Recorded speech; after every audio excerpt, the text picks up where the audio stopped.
Iowa. Great to be here at the State Fair. I'm very excited today because after I'm done meeting with you, discussing some issues, I will have the opportunity to see the 100th butter cow. Now, coming from Detroit, that's not an opportunity we get every day. It is also a great opportunity to see how agriculture is doing in the United States. Because coming from Detroit, coming from a manufacturing background, it is heartening not only to see farmers producing, but to see the type of manufacturing that was done in this country when we were producing wealth, when we were selling cars, when we were growing crops to feed the world and to provide the arsenal of democracy and an engine for prosperity.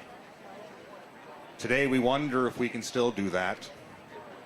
Today we wonder if our institutions, be they the large, big government in Washington or the failed financial institutions on Wall Street, are indifferent to us, the sovereign American people.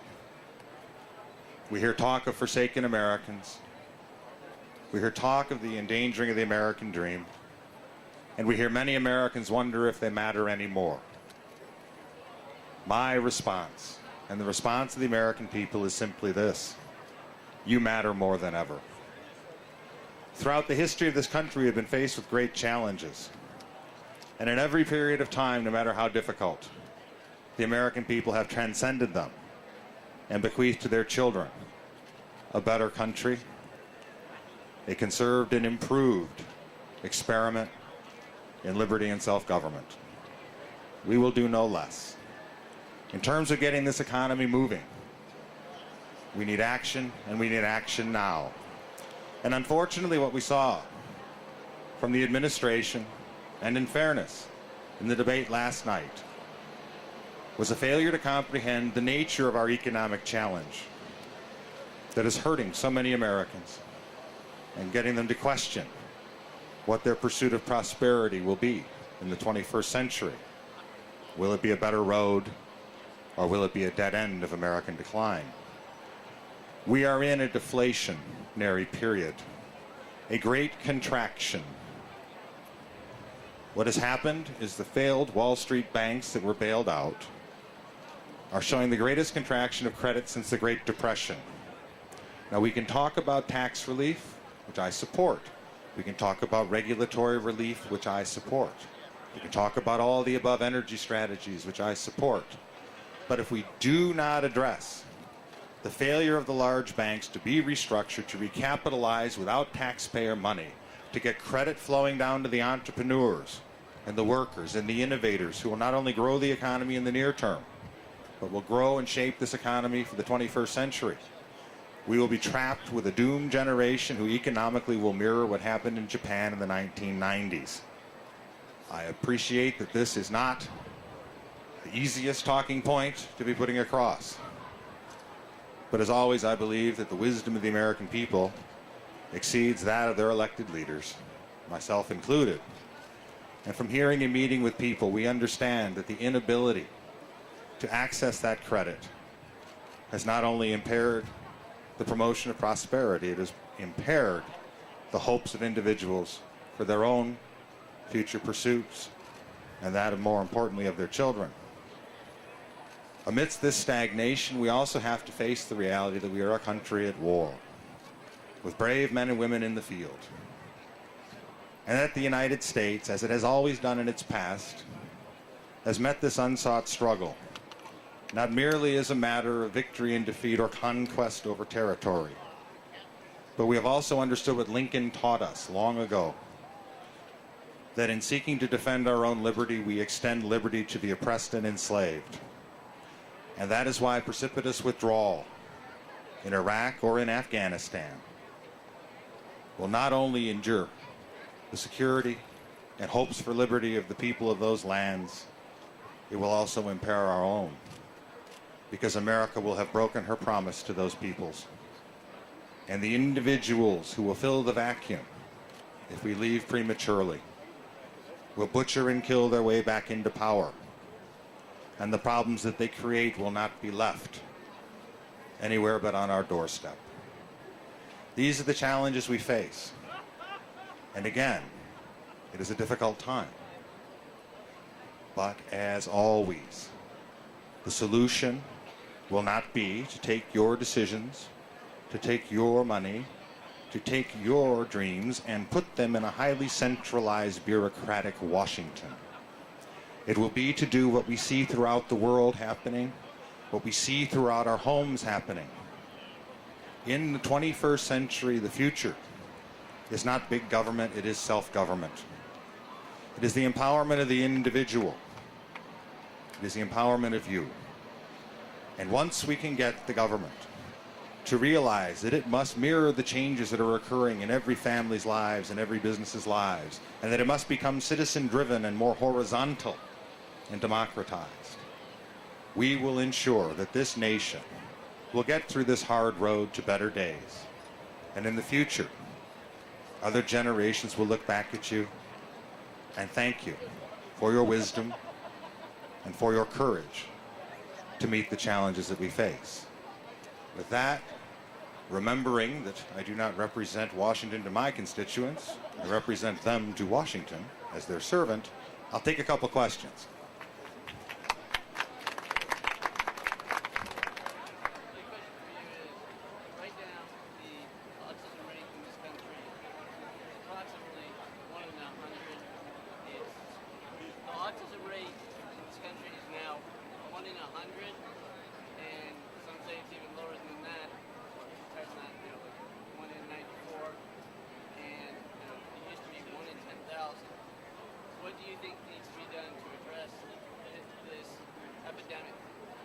The question was about autism. The first, let me say, is my parents were special education teachers. My brother's a special education teacher. And the work that the parents and that the teachers put in to work with autistic children is truly noble and inspiring. What the federal government has to do, as I talked about, with making it more horizontal, more citizen-driven, is to make sure that we stop trying to centralize education decisions in Washington, that we stop trying to put strings and attachments on grants to the states, because what you want to do to reduce not only the federal government's fiscal problems, but to empower parents and students at the grassroots level, is to make sure that we begin to block grant to the states, to the municipalities, the school boards and educators, the money, so they can make those determinations as how to deal with that issue. Because as we learned from Jefferson and others, that government which is closest to the people governs best. For the federal government to take the money in the first place and put it out in the federal government means money will be raked off the top for the bureaucracy that will never get down to where it is most needed, which is at the student level. And so I would think that from the federal perspective, a return to making sure that money gets to go where it goes and it gets maximum effectiveness for its dollar is the way to go.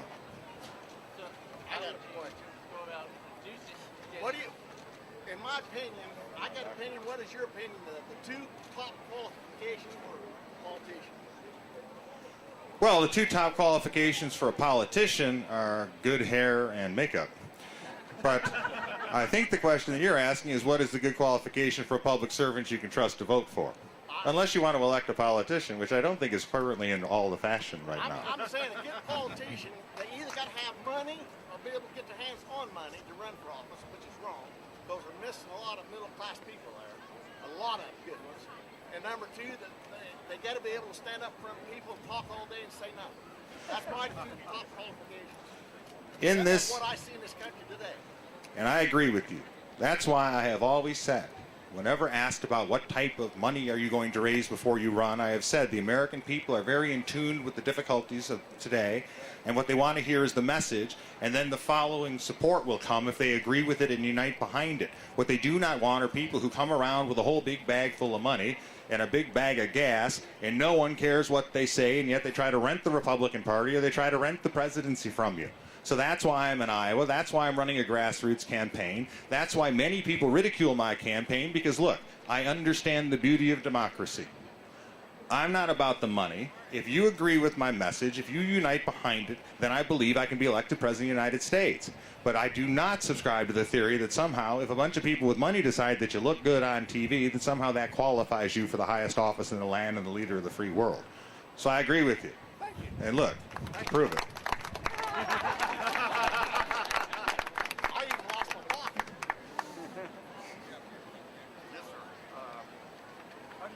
about the 12-member delegation that may very well decide that defense of this country is the only chance for it. Questions about the super committee.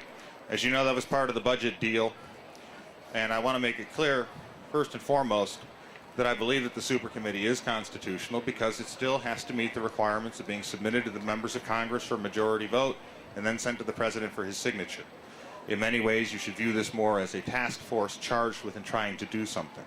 You have a very good concern about how this would affect defense. We are a nation in a time of war, and we have to make sure that we do not go to sequestration so that that does not happen across the board where the military, in my mind, would be unfairly cut. In terms of the individuals on this, I want to assure you, you will not be watching C-SPAN with them wearing capes and cowls.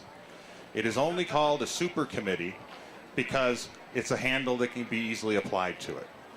Again, what you do not want is a bunch of the leadership people in a back room making the deal. This will be a fair process. I know 2 of my Michigan colleagues have been appointed from the House on the Republican side. You will be able to view it, and it will go through the regular process of having to have votes and be approved. Support clean air.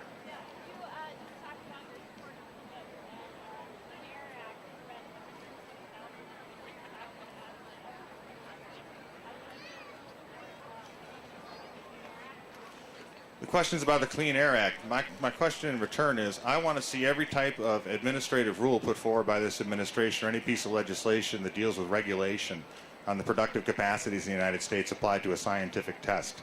And I want to see how it's going to be applied to the economy. Because my son, George, is in college, my son Timothy is in high school at Catholic Central, and our daughter Amelia is going to Mercy High School in the fall. And I want to make sure that the spot reserved for them in the Obama administration's economy is not their parents' basement. I want to make sure that the productive capacities of the United States, be they farmers, be they manufacturers, be they people trying to start small businesses, do not have the crushing weight of big government put on them through some bureaucratic fiat that makes no sense to anybody except those who have a special interest in the outcome. So that is my belief. If you can bring me a bill that will improve the environment and help conserve the resources of the United States that will not put people out of work arbitrarily, unfairly, then I will consider supporting it.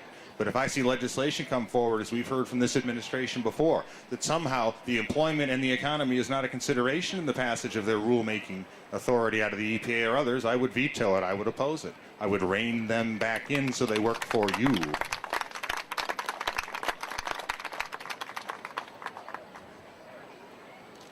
You with the nice hair.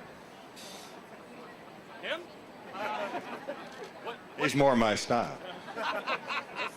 What's the biggest threat to American sovereignty and state sovereignty? The biggest threat to anybody is the continuation of the big government welfare state model. Look, we are a compassionate country. We are a generous country. We believe in a social safety net to help those who cannot help themselves, as Lincoln taught us. We understand that there are those who, in the economic upheavals, especially of the globalized marketplace in which we find ourselves, that will need temporary assistance as they struggle to regain the dignity of self-reliance. But that is not what the welfare state and big government are about. Big government and the welfare state try to take people who can and are self-reliant and independent and instead make them dependent upon government. This is not sustainable in the 21st century. Everything around you, if you think about it again, in a BlackBerry you can communicate around the world. At your laptop computer you can find sources of information anywhere you want. You can order an ottoman from Australia in the stroke of a key. And yet your big government state says that it must control your healthcare decisions. That is backwards. And the one thing that I would like to make clear to you is that we must match a citizen-driven government with a consumer-driven economy so that we can have an innovative American century where we continue to lead the world by unleashing your virtuous genius and industriousness.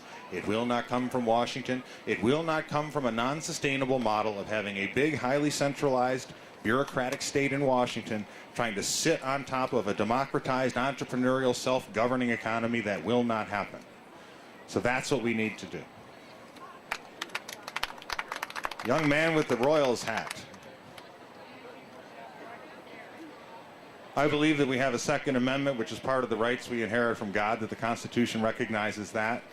We do not get our rights from man, we get them from a higher transcendent order. That means no person or no entity with 51% could take them from us. That is why we are a free republic. That is why we are a sovereign citizenry. That's why we establish government, to protect and defend our rights, not to grant them to us, which means they could also take them away. All right, Barone, I'll give you one, and then I'll go to... Mr. McCotter, you made a strong point about the need to recapitalize the banks so that they can grow. What policies, how do we go about doing it? The policies that we should pursue that are being put out there, the first one would come from former Secretary of State James A. Baker, which we talked about at the time. People like myself, and in fairness, my colleagues Michelle Bachmann and Ron Paul were opposing the Wall Street bailout, is to do a true stress test on the banks on Wall Street and see which ones are solvent and which ones aren't. And if they are not solvent, what you have to do is segregate their accounts, break them up, put them in a resolution trust corp. I would add that you would then make those assets subject to no capital gains for the investors willing to put capital back into the system, because of the danger of the investment. It would be toxic to begin with. Secondly, what you have to do is you have to make sure that you can do debt for equity swaps. One of the biggest problems that we have both in Europe and the United States is the concept that if one of these big banks fails, the non-deposit investors get bailed out by the taxpayers. That not only creates the continued problems that we have within our financial markets with debt overhangs on the bank books, it also causes problems fiscally for the governments to try to do that. This is the type of debt overload that is causing the stagnation and problems and the failure of the credit to get down to the economy. I would also make sure that the limits on leverage, I would let people make however much they want, but you will never again leverage yourself to the point where if you collapse on the sovereign American people, you can come begging for their money when it was no fault of their own. It was the fault of your own greed and misfeasance. Those are 3 steps right off the bat that can be done. Again, it has to be done. I understand these are very powerful entities. I understand that, as your question pointed out, there's a whole lot of money to be made being their friends. But never again in this country can we go through a period of stagnation that was brought on us by the failure of large individuals who thought they were more important than you. Because in my mind, and in the mind and the philosophy of a free republic in which we live, there is nothing bigger than you. You are the sovereign American people. These institutions are your servants. And when your fellow Americans make mistakes, they will have to bear the brunt of that. They will not have to come to you and pretend that they're more important. How are we doing on time? I got 2 minutes.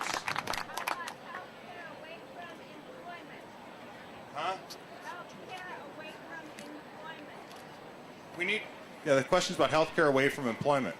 What we need to have in this country in terms of health care is not the bureaucratic government model that we saw imposed on us in the last majority of this administration. What we need to go through is patient-centered wellness and free market supplies. The problem with Obamacare is twofold. One is the concept of comparative effectiveness research, where a government bureaucrat gets to determine whether or not you get treatment based upon the life years you will get out of it. That is not something you want to let somebody in Washington decide for you. But fundamentally, as a matter of economics, they believe that if government controls the supply of health care, that they will squeeze out costs.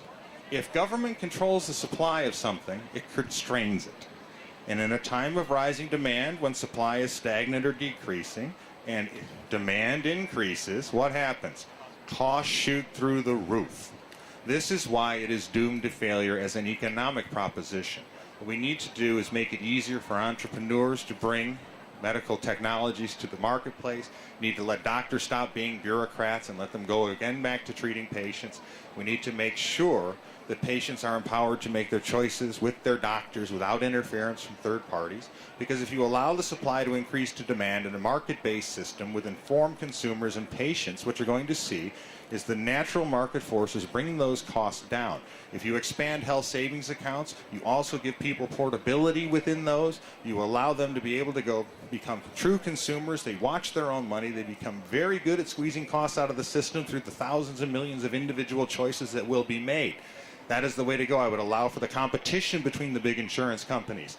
Again, in a period of time where you can communicate around the world in the stroke of a pen, you should be able to buy health insurance across state lines. This would help lead to market-based reforms that would get us to where we need to go with health care. We also need to focus on prevention in this country and incentivize it. Have employers offer incentives for people, not, I would argue, punitive measures, because you remain a free people. but incentivize prevention so we can get billions of dollars out of the system which come because of people with unnecessary injuries that could be prevented. And now I'm getting the hook like the Gong Show. Thank you, Iowa. I'm off to see the butter cow.